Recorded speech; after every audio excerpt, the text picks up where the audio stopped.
এটা তো গাঞ্জা, তোর জামাই পুরাই নেশাখোর। আপনি একটা মানুষ। যেই স্বামী তার স্ত্রীর গায়ে হাত তুলে তার কাছে তুই সুখী হবি না, তোর লোকে তোর সংসার করার লাগবো না, পরে তুই ডিভোর্স দিয়ে দে। আমার ঠিক কথাই কইছে। শুনো, আমি কি নিয়ত করছি, তোমারে নিয়া কক্সবাজার যাবো। কক্সবাজার আগামী সপ্তাহে যাবো, কিন্তু ঠিক আছে? ভালো মন্দ কিছু খাইবা।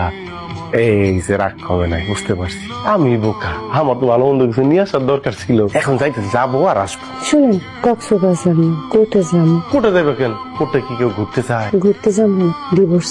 জানি মজা করতেছে। আপনি বুঝতেছেন না, আপনি যেখানে বসে আছেন শুধুমাত্র আমার স্বামী আছেন এই জন্য।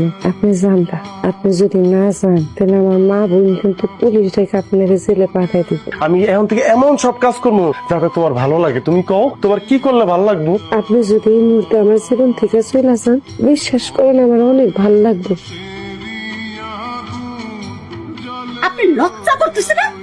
আপনার এই কুলাঙ্গার পোলার হলে এখন আপনি এই বাড়িতে খাড়া রয়েছেন। এই বয়সে আমি আমার মাইয়ার লাশ দেখতে পারুম না।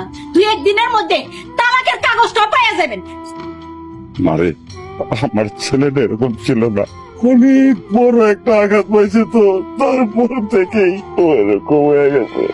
আপা, আপনি আমাকে ক্ষমা করে দেন, অপরাধ নিয়েন না। বা আপনার সম্মানের জন্য আপনার ছেলে এখনো আমাদের বাড়ির উঠানে দাঁড়াইতে পারছে। আপনার ছেলের হাব ভাব দেখলে মনে হয় সময়ের দাম শুনতে উনি একলা বুঝে, আমরা কেউ সময় বুঝি না।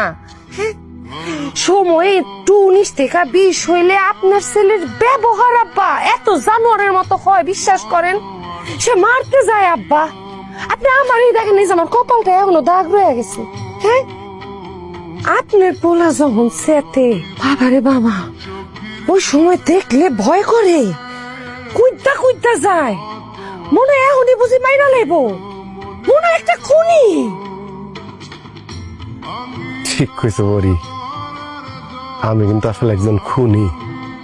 কি আব্বা, আমি খুনি না? জানো,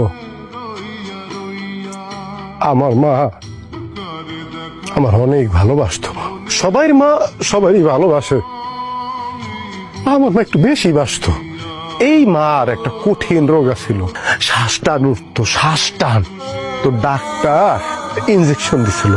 একদিন ইনজেকশন শেষ, আব্বা কইল শহর থেকে নিয়ে আই যায়।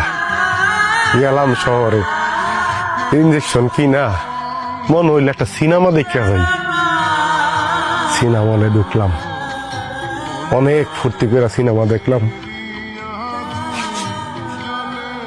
দিক বেদিক খেয়াল নাই। দেই আব্বা অনেকবার ফোন দিছে, ভয় আব্বার ফোন ধরি না, যে দেরি করে বাড়িতে যাইতাছি, মনে হয় মারবো। আম্মার কাছে গেলে তো আম্মা বাঁচাইবই। বাড়িতে দেখি যেই মানুষটা আমারে বাঁচাইবো সেই পয়সা নাই। ইনজেকশন দিলে আমার মা বাঁচত, কিন্তু ইনজেকশন তো বউ আমার কাছে আসিল। আমি সময় নষ্ট কইরা সিনেমা দেখছি, শহরে আড্ডা দিছি, তারপরে বাড়িতে আইছি। এত বিরক্ত করতে পারছেন অথচ কষ্টের কথা কইতে পারেন নাই।